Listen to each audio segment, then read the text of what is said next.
Right then, back in January, we did a video talking about Amad Diallo and the sort of season that he is having at Sunderland.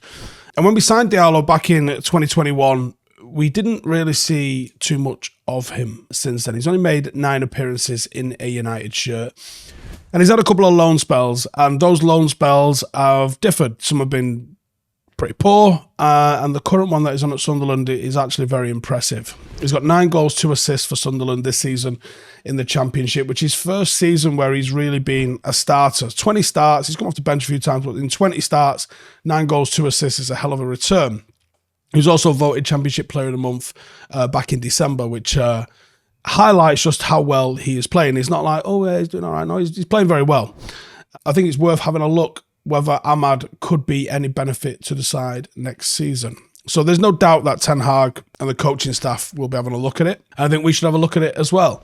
So in January, he was asked if he would consider recalling Amad, and he said, we consider everything as long as it's strengthening the squad, but at the same time, there's a reservation for that because I don't want to stop the process. That tells me Ten Hag is happy with what he's seeing in terms of the development of Amad at the moment. So I think he wants to keep him there and developing him, which also tells me that I think he's probably got his eye on having him himself next season. Tony Mowbray's been playing a 4-2-3-1 this season at Sunderland, and we've seen Amad in probably 3 major positions. He's played off the right, he's played as a number 10, and he's even played up front on occasions as well. He does tend to favour, for me at least, he seems to operate in the sort of right half space as opposed to being on the very right-hand side when he's a winger, or even when he's a number 10, he still kind of drifts wider into the sort of right half space a little bit. And the area of his game that excels the most is the close control while dribbling. He can often be seen with 2 or 3 defenders around him, and he can ride those challenges and emerge on the other side with a ball in space, and either get a pass off or manage to get a shot off. Another good aspect of Amad's game is the composure in front of goal. So in his short time at United so far, we've seen some exceptional goals for him, both in the academy and in the first team. He scored a fantastic goal against Liverpool last season, and he's also done the same for Sunderland as well, scoring some really great goals. In particular, there was one against Coventry, which I think you need to go and have a look at. He plays with a lot of composure for a young player, and he's also put on a little bit of size, which is something that I think the Championship does drag out of players, because you have to be physically robust to play in the Championship, and that's helped him meet the demands of English football. He said when he arrived at Manchester United, he was a little bit thin, but now he does lots in the gym, and even when he's at home, he doesn't have much to do. And I think it's needed for playing here in England, because you do need to do everything you can to be able to react to playing in this league. And a little bit like Jadon Sancho, I think Amad has become the profile of a player that could be transitioned into quite an effective attacking midfielder. And I think it's his dribbling ability and vision which is making people look into that. He's quick, he's composed, he's got an excellent low centre of gravity, he's put a little bit of strength on him, and I think those are good attributes for playing in that sort of attacking midfield, number 10 kind of role. Now, where would he fit in at United? Now, Anthony's got the privilege of being Ten Hag's record signing at the club, so that's going to give him more time, because even if I think Ten Hag is extremely rational and picks based on form, there will always be someone that gets a little bit of leeway, and that'll be for either a prior personal relationship or maybe not wanting his massive investment to fail.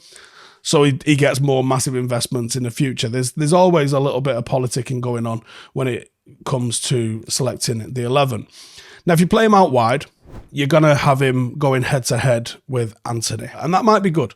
It might give Anthony a bit of a kick up the arse in terms of he's got not just Amad, but probably Sancho as well that can play in that position.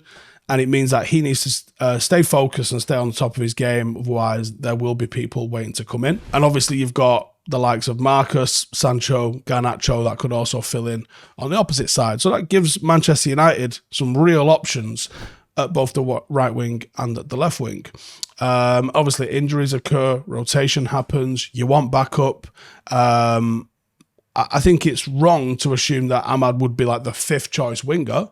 I think he could find himself the 3rd choice. And actually, as we've seen, 3rd choice can play quite a lot of games of football over the course of a season. As we've seen, Sancho and Anthony have had, dips in form this season as well. If both of them are on fire, yeah, Amad's going to struggle to get games. But I think he'd be a worthy addition to have in the squad. Number 10. So I think the number 10 is a very interesting position because United have got Bruno, who's never injured, as we know, as the 1st choice in there. And Bruno can also be moved over to the right-hand side. We've seen that on numerous occasions this season. You've got Sancho sort of putting his hand in the air a little bit to be recognised as a number 10. You've got Palestri, who could, and I should have mentioned him when we were talking about the wingers really there, but Palestri can also feature down the centre as well as operating in one of the wide areas.